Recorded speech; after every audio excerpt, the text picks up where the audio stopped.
আসসালামু আলাইকুম। আপনারা সবাই কেমন আছেন? আশা করি সবাই ভালো আছেন।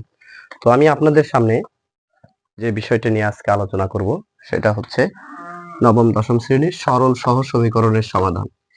এই সরল সহজ সমীকরণের সমাধান ৪ ভাবে করা যায়। ১ নম্বর হচ্ছে আমরা খুব দ্রুত কাজ করতে হবে। একটা হচ্ছে কি প্রতিস্থাপন পদ্ধতিতে করা যায়। প্রতিস্থাপন ২ নম্বর যে সমাধান সেটা করা যায় হচ্ছে অপনয়ন। ৩ নম্বর যে সমাধান করা যায় সেটা হচ্ছে আর গুণন বা বজ্র গুণন।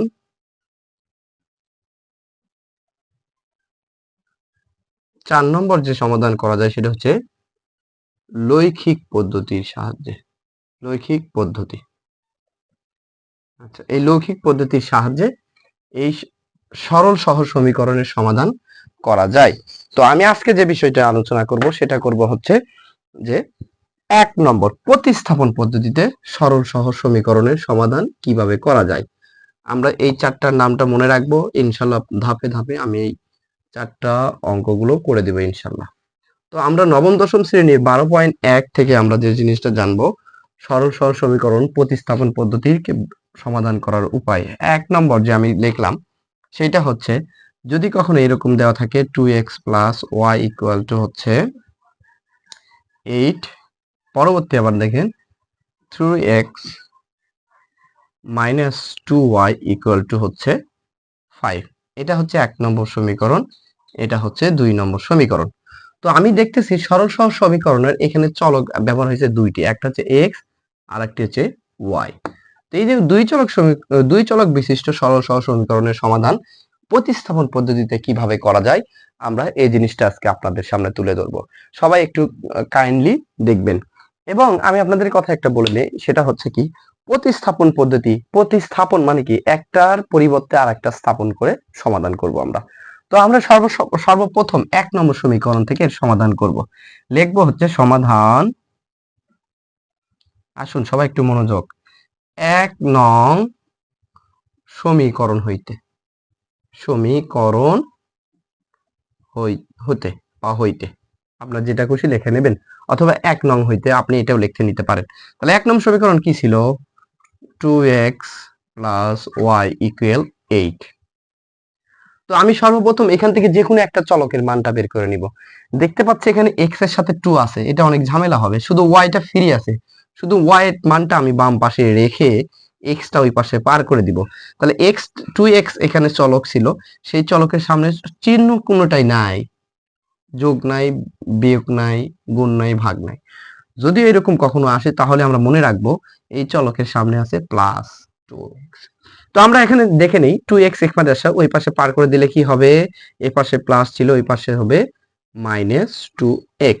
আমরা সমাধান করার নিয়মে একটা জিনিস লক্ষ্য রাখবো, সেটা হচ্ছে কি সমান চিহ্নর বাম পাশে যদি বিয়োগ থাকে সেটা ডান পাশে যায় হবে যোগ, বাম পাশে যদি গুণ থাকে সেটা ডান পাশে যে হবে ভাগ, বাম পাশে যদি তোমার প্লাস থাকে সেটা ডান পাশে যায় হবে মাইনাস, বাম পাশে যদি আপনার ভাগ থাকে ডান পাশে যায় সেটা হবে গুণ। এই জিনিসটা একটু মনে রাখবেন সবাই। তো আমি যে জিনিসটা এখন লক্ষ্য রাখতেছি এখানে হচ্ছে কি প্লাস 2x, ওই পাশে যাবে মাইনাস 2x। আচ্ছা, তাহলে এই y এর মানটা, এটা একটা সমীকরণ হইলো, এই সমীকরণের মান দিব আমরা হচ্ছে ৩ নং সমীকরণ। কয় নং সমীকরণ দিব? ৩ নং সমীকরণ। এখন প্রতিস্থাপন পদ্ধতি যেহেতু, তাহলে এই y এর মানটা আমরা কয় নম্বরে বসাই দিব? ১ নম্বর থেকে নিছি, তাহলে কোন সমীকরণটা আছে? ২ নম্বর সমীকরণে। তাহলে আমরা লিখব y এর মান ২ নং সমীকরণে বসায়, ২ নং সমীকরণে বসে পাই। আচ্ছা, ২ নং সমীকরণ কোনটা? এইটা না? তো আমরা সেটাকে লিখে নিব 3x মাইনাস 2y ইকুয়াল 5। এখন এই y এর মানটা যেখানে y আছে সেখানে আমরা এই 8 মাইনাস 2x টা বসাই দিব। তাহলে আমরা y দেখতেছি এখানে, তাই না? তাহলে আমরা এখানে কি করব? 3x ই রাখবো, মাইনাস মাইনাসই রাখবো, 2 ই রাখবো। শুধু y এর মানটুকু এটুকু বসাই দিব। y এর মানটা কতটুকু? 8 মাইনাস 2x বসাই দিয়ে ইকুয়াল 5 আছে 5। এখন আমরা কি করব? এই 2টা এর সাথে গুণ করে দেব, তাহলে এখানে হবে 3x মাইনাস এই যে 2 দিয়ে 8 কে গুণ করলে হবে 8 দুগুণ 16 বা 16।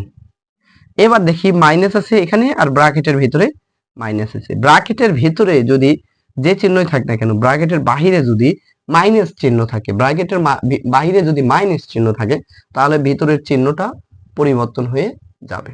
তো আমরা দেখতেছি মাইনাস, এখানেও মাইনাস, মাইনাস ও মাইনাসে আমরা জানি গুণ করলে হবে হচ্ছে প্লাস, এই 2 দিয়ে এই 2 কে গুণ করলে হবে 4, সাথে x আছে x, ইকুয়াল হচ্ছে 5।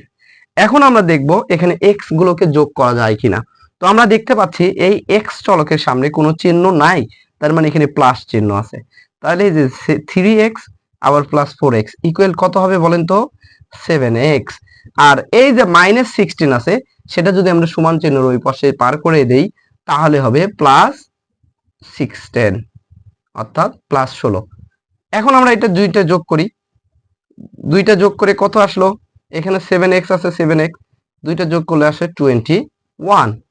আচ্ছা, এই 7টা x এর সাথে কি অবস্থায় আছে? মাঝখানে কোনো চিহ্ন নাই। দুইটা সংখ্যার মধ্যে বা দুইটা লেটারের মধ্যে যদি কোনো চিহ্ন না থাকে, তাহলে বুঝে নিতে হবে এখানে একটা ডট গুণন আছে। কি গুণন আছে? ডট গুণন, a ডট b আছে। তো এখানে আমরা দেখতে পাচ্ছি 7 আর x এই দুইটা লেটারের মধ্যে বা দুইটা সংখ্যার মধ্যে একটা ডট গুণন আছে। তাহলে এই সমান চিহ্নের বাম পাশে যদি গুণ থাকে, সেটা ডান পাশে কি হয়ে যায় বলেন তো? ভাগ হয়ে যায়। তাহলে 21 ভাগ 7, তাহলে আমাদের x এর মান আসলো x ইকুয়াল টু 7 দিয়ে x কাটলে 3, x এর মান আসলো 3। আচ্ছা, এই x এর মানটা আমরা বসাই দিব কোন নম্বর সমীকরণে? 1 নম্বর থেকে ব্যবহার করা শেষ হয়ে গেছে, 2 নম্বর ব্যবহার করা হয়েছে, বাকি আছে কয় নম্বর? 3 নম্বর সমীকরণ। আমরা লিখব x এর মান 3 নং সমীকরণে বসিয়ে পাই। সমীকরণে বসে পাই। আচ্ছা, 3 নম্বর সমীকরণ কোনটা? এই যে আমরা জানি y ইকুয়াল টু হচ্ছে, এই যে দেখেন 3 নম্বর সমীকরণ y equal to 8 minus 2x। আচ্ছা, এখানে আমরা x এর মান পাইছি, x এর মান কত সেটা আমরা বসাই দিব, মাইনাস 2x। ও সরি, x এর মান তো বসাই দিচ্ছি। x এর মান আমরা কত পাইছি? x ইকুয়াল টু পাইছি 3 ইনটু 3। তাহলে আমরা লিখলাম 8 মাইনাস 2 দিয়ে 3 কে গুণ করলে আমরা পাই 3 দুগুণ 6, 6 লিখলাম। আমরা 8 থেকে 6 কে বাদ দেই, তাহলে আমরা পাবো হচ্ছে 2। অতএব এখানে y এর মান হলো 2। যেহেতু একটা সমাধান হয়ে গেছে, এখানে সমাধান হয়ে গেছে, y এর মানটা আমরা পেয়ে গেছি, তাহলে আমাদের যেহেতু সমীকরণের সমাধান করতে বলছে, সেখানে আমরা লিখব নির্ণয় সমাধান x, y ইকুয়াল টু লিখব, প্রথমে x এর মান দিছি, x এর মান আমরা পাইছি 3, পরে y লেখা আছে, y এর মান আমরা পাবো হচ্ছে 2। এভাবে আমরা প্রতিস্থাপন পদ্ধতিতে সমাধান করতে পারবো ইনশাআল্লাহ।